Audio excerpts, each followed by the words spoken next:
On prévoit qu'en 2060, il y aura besoin de 120 millions d'entailles. Actuellement, on a 50 millions. Fait que la forêt publique va être là pour combler ce manque-là.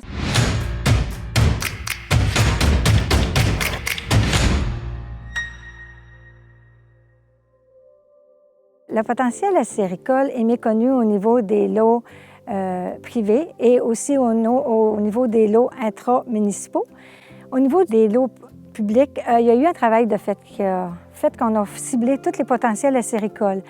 Puis là-dessus, on a découvert qu'il y avait 50 000 hectares potentiels, mais il y a 8 300 hectares qui ont été protégés. On a le droit de demander du contingent là-dessus pour pouvoir produire du sirop d'érable.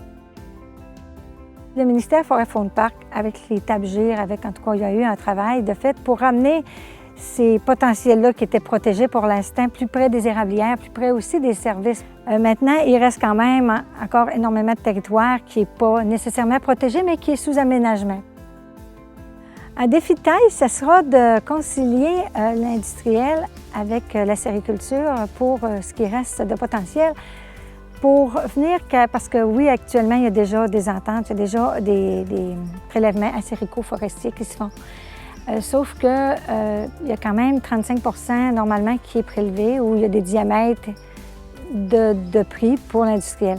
Peut-être que ce qui serait important, c'est de regarder est-ce qu'on peut modifier ce ratio-là pour le baisser peut-être à 25 % pour en venir à prélever moins, pour garder ces forêts-là à plus court terme, parce qu'on prévoit qu'en 2060, il y aura besoin de 120 millions d'entailles. Actuellement, on a 50 millions.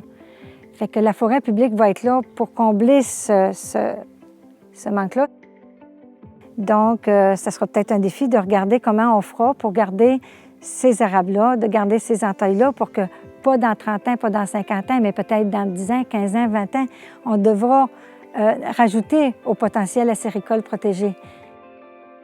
Tous ceux qui ont des lots privés, ceux qui ont des érables sous lots privés, puis le montrer que c'est le fun d'être acéricultrice, c'est un beau métier, puis que c'est un fleuron du Québec, c'est important. Il faut comprendre que la sériculture, il y en a ici, il y en a un petit peu en Ontario, au Nouveau-Brunswick, mais ailleurs dans le monde, il n'y en a pas. Fait que c'est le Québec. C'est le Québec qui fournit la plus grande majorité du sirop. Il faut protéger ces entailles-là en, oui, prélevant, parce que l'industriel a besoin de bois, puis on comprend ça, mais il faut aussi être capable de prévoir puis de ne pas enlever le potentiel qu'on a pour ces érablières-là. Il faut quand même avoir un nombre d'entailles à l'hectare intéressant pour pouvoir passer la tubulure, pour que ça soit rentable aussi.